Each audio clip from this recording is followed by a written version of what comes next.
গরমকাল মানেই আমরা কিন্তু ছোট থেকে বড় সকলেই পছন্দ করি আইসক্রিম। আইসক্রিম খেতে এই গরমকালে কী যে ভালো লাগে। তবে সেই আইসক্রিমটা যদি বাড়িতেই বানিয়ে নেওয়া যায়, আবার বাড়িতে বানাতে গেলে মনে হয় কত কিছু কিনে আনতে হবে। একদমই না, শুধুমাত্র দুধ চিনি দিয়েই কিন্তু এইরকম দারুণ টেস্টি একটা আইসক্রিম বাড়িতে বানিয়ে নিতে পারবে। এই আইসক্রিম একবার বানানো শিখে গেলে বাইরে থেকে আইসক্রিম কিনে এনে আর খাওয়ার ইচ্ছেই করবে না। ছোট থেকে বড় সকলে ভীষণ পছন্দ করবে, এটা এতটাই টেস্টি হয় খেতে এবং বানানো সবচেয়ে সহজ, কোনো রকম বেশি খরচাও লাগবে না। দুর্দান্ত স্বাদের এই আইসক্রিমটা ঝটপট বানিয়ে নিতে পারবে। রেসিপিটা অবশ্যই ফলো করে দেখবে, আশা করব অনেক ভালো লাগবে। তাহলে চলো আজকে দুর্দান্ত টেস্টি আইসক্রিমটা দেখে নেওয়া যাক। নমস্কার, আমি সুস্মিতা, আমার রান্নাঘরে সবাইকে স্বাগত জানিয়ে শুরু করছি আজকের রেসিপি। আইসক্রিম বানানোর জন্য সবার প্রথমে কড়াইয়ের মধ্যে আমি দিয়ে দিচ্ছি সামান্য পরিমাণে জল। কড়াইতে জল দিয়ে দিলে তারপর যখন দুধটা আমরা জাল করব তখন কড়াইতে দুধটা লেগে যাবে না, তাই জন্য জলটা অবশ্যই করে দিতে হবে। এবার এখানে আমি দিয়ে দিচ্ছি লিকুইড দুধ। আমি এখানে ফুল ক্রিম দুধ ব্যবহার করছি। আইসক্রিম বানানোর সময় ফুল ক্রিম দুধ ব্যবহার করলে সেই আইসক্রিমটা কিন্তু অনেক বেশি টেস্টি এবং অনেক বেশি মাখনের মতো লাগবে খেতে। অবশ্যই করে কিন্তু এই ফুল ক্রিম দুধটা দিয়েই তোমরা আইসক্রিমটা বানিয়ে দেখবে। তো এখানে আমি 1 লিটার কিন্তু ফুল ক্রিম দুধ নিয়ে নিয়েছি। দুধটাকে এবার ক্রমাগত নাড়াচাড়া করে করে একটু গরম করে নেব। তো দুধটা দেখো এখন কিন্তু ফুটতে শুরু করে দিয়েছে, আর এই দুধটা ফুটে গেলে এখন এর মধ্যে অ্যাড করে দেব চিনি। চিনির টেস্টটা অবশ্যই নিজেরা নিজেদের ইচ্ছে মতো কমিয়ে বাড়িয়ে তারপর ব্যবহার করবে। এখানে আমি এরকম বাটির হাফ বাটি মতো চিনি দিয়ে দিলাম। চিনিটা দেওয়ার পর আবারও খুব ভালো করে এটাকে নাড়াচাড়া করে কিছুক্ষণ জাল করে নেব। যতক্ষণে দুধটা আমাদের জাল হচ্ছে ততক্ষণে আমি একটা পেস্ট তৈরি করে নেব।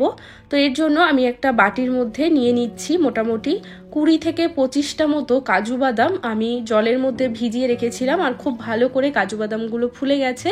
তো কাজু বাদামগুলো নিয়ে নিলাম, আর তার সাথে আমি এখানে 15 থেকে 20টা মতো নিয়ে নিয়েছি কাঠবাদাম বা আমন্ড বাদাম। এটাকেও কিন্তু আমি জলে ভিজিয়ে রেখেছিলাম আর তারপরে খোসাটাকে ছাড়িয়ে নিয়েছি। এবার এর মধ্যে অল্প জল দিয়ে খুব ভালো করে সমস্ত কিছু মিক্সিতে বেটে নেব। তো এখানে দেখো কাজু এবং বাদামটাকে খুব ভালো করে বেটে নিয়েছি। এটাকে এবার আমরা সাইডে সরিয়ে রাখবো। এখন আমি একটা বাটির মধ্যে নিয়ে নিয়েছি মোটামুটি 4 থেকে 5 টেবিল চামচ মতো গরম দুধ। এই দুধের মধ্যে আমি দিয়ে দিচ্ছি একটু জাফরান। এই দুধের মধ্যে জাফরানটা দিয়ে দেওয়ার এটাই কারণ যাতে আইসক্রিমের কালারটা খুব ভালো আসে। তবে যদি জাফরান হাতের কাছে না থাকে তবে এটা স্কিপ করতে পারো। এই জাফরান ভেজানো দুধটাকে কিছুক্ষণের জন্য রেখে দেব। এদিকে দেখো আমাদের দুধটা কিন্তু মোটামুটি 15 থেকে 20 মিনিট সময় নিয়ে ভালো করে জাল করে নিয়েছি। এখন আমি এই দুধের মধ্যেই দিয়ে দিচ্ছি কাজু এবং বাদাম বাটা।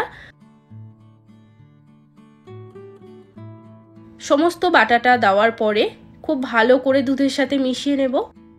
এই সময় কিন্তু দুধটাকে ক্রমাগত নাড়াচাড়া করতে হবে, যেহেতু কাজু বাদাম দিয়েছি তলায় লেগে যাওয়ার একটা সম্ভাবনা থাকে।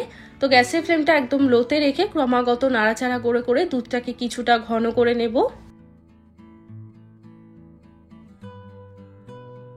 এখানে দুধটা মোটামুটি আমি 15 থেকে 20 মিনিট সময় নিয়ে ভালো করে এইভাবেই নাড়াচাড়া করে করে জাল করে নিয়েছি।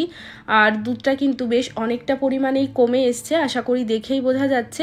তবে এর থেকে বেশি আর গাঢ় করব না, দুধটা কিন্তু অনেকটাই গাঢ় হয়ে এসছে। এখন আমি এর মধ্যে এই জাফরান ভেজানো দুধটা দিয়ে দেব।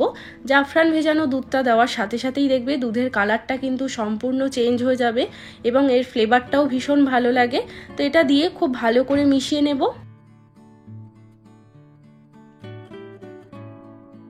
আরও 5-7 মিনিট মতো দুধটাকে এইভাবে জাল করে নিয়েছি।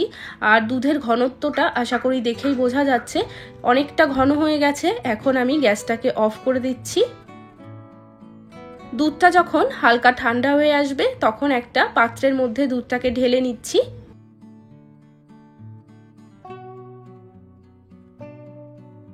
দুধটাকে পাত্রে ঢেলে খুব ভালো করে ঢাকনাটা লাগাতে হবে।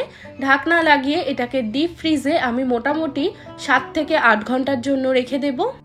7-8 ঘন্টা পর দেখো ফ্রিজ থেকে আইসক্রিমটাকে বার করে নিয়ে এসেছি। এখন আইসক্রিমটা কিন্তু সুন্দরভাবে জমে গেছে। আইসক্রিমটা ভালো করে জমে গেলে তারপর এটাকে আমি এইভাবে ছুরি দিয়ে কেটে নিচ্ছি। এই প্রসেসটা ফলো করলে আইসক্রিমটা কিন্তু ভীষণই মোলায়েম হবে, মুখে দেওয়ার সাথে সাথে কিন্তু একদম মিলিয়ে যাবে, কোনো রকম দানা কিন্তু একদম মুখের মধ্যে পড়বে না। তো এইভাবে আমি টুকরো টুকরো করে আইসক্রিমটাকে কেটে নিচ্ছি। আইসক্রিমটা কেটে নেওয়ার পর একটা মিক্সি জারের মধ্যে আমি এই আইসক্রিমটা দিয়ে দেব। এখানে একটা বড় মিক্সি জার নিতে হবে, আমার কাছে এই মুহূর্তে বড়টা খারাপ হয়ে গেছে, তো আমি মিডিয়াম সাইজেরটা নিয়েছি, তাই জন্য দুবারে আমি এই আইসক্রিমটাকে পেস্ট করে নিচ্ছি। তো দেখো আইসক্রিমটা এখানে ব্লেন্ড হয়ে গেছে, এখন আমি বাকি অর্ধেকটা আইসক্রিম এর মধ্যে দিয়ে দিচ্ছি। সম্পূর্ণ আইসক্রিমটা আমি এর মধ্যে দিয়ে দিয়েছি। এখন এর মধ্যে আমি দিয়ে দিচ্ছি ফ্রেশ ক্রিম, যেটা আমুলের ফ্রেশ ক্রিম মার্কেটে কিনতে পাওয়া যায়। আমি সেই ফ্রেশ ক্রিমটাই নিয়েছি 4 টেবিল চামচ মতো। তবে একটা কথা বলে রাখি, যদি ফ্রেশ ক্রিম হাতের কাছে না থাকে সেক্ষেত্রে কিন্তু দুধের সরও তোমরা এখানে ব্যবহার করতে পারো, সেটাও যদি না হয় তাহলে সেক্ষেত্রে কিন্তু এটাকে স্কিপ করতে পারো। এবার আবারও খুব ভালো করে সমস্ত কিছু ব্লেন্ড করে নেব।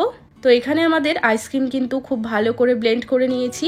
এইভাবে ব্লেন্ড করে নিলে যে কাজু বাদাম এবং বাকি উপকরণ যদি কিছু থেকে থাকে, ভালোভাবে যদি মিক্সড না হয়, সেক্ষেত্রে এইভাবে ব্লেন্ড করে নিলে সমস্ত কিছু একত্রিত ভালোভাবে মিক্সড হয়ে যাবে।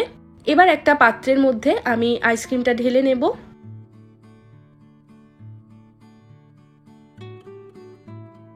আইসক্রিমটা ভালোভাবে ঢেলে নিয়েছি।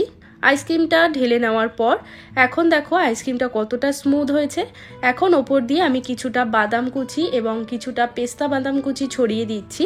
এতে করে দেখতে খুবই ভালো লাগবে এবং খাওয়ার সময় একটু আধটু বাদাম কুচি মুখে পড়লে সেটাও ভালো লাগবে খেতে। তো এখানে নিজেদের পছন্দ মতো যে কোনো ড্রাই ফ্রুট দিয়েই কিন্তু তোমরা এটাকে ডেকোরেশন করতে পারো। তো এখানে আমি সমস্ত ড্রাই ফ্রুট ওপর থেকে ভালো করে ছড়িয়ে দিয়েছি। আর তোমরা যদি ড্রাই ফ্রুট দিতে পছন্দ না করো তাহলে এটা স্কিপ করতে পারো, শুধু শুধু কিন্তু আইসক্রিমটা জমিয়ে নেবে, সেটাও কিন্তু খেতে দারুণ লাগবে। ড্রাই ফ্রুটটা দিলে একটু দেখতে ভালো লাগে, আর খাওয়ার সময় একটু আধটু মুখে বাদাম কুচি পড়লে সেটাও খেতে ভালো লাগে।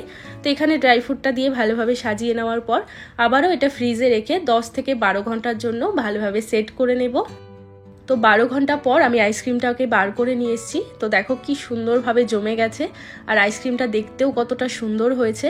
এইভাবে বাড়িতে একবার আইসক্রিম বানানো শিখে গেলে সারা গরমকালে কিন্তু একবারও দোকান থেকে আইসক্রিম কিনে এনে আর খেতে হবে না। একবার যদি এই আইসক্রিমের টেস্ট কেউ পেয়ে যায়, তার কিন্তু আর বাইরের আইসক্রিম খেতে ইচ্ছেই করবে না। আর নিঃসন্দেহে ছোটদেরকেও এই আইসক্রিমটা দিতে পারো, কেননা এটা বাড়িতে বানানো, নিজের হাতে বানানো, এটা টেস্টই আলাদা।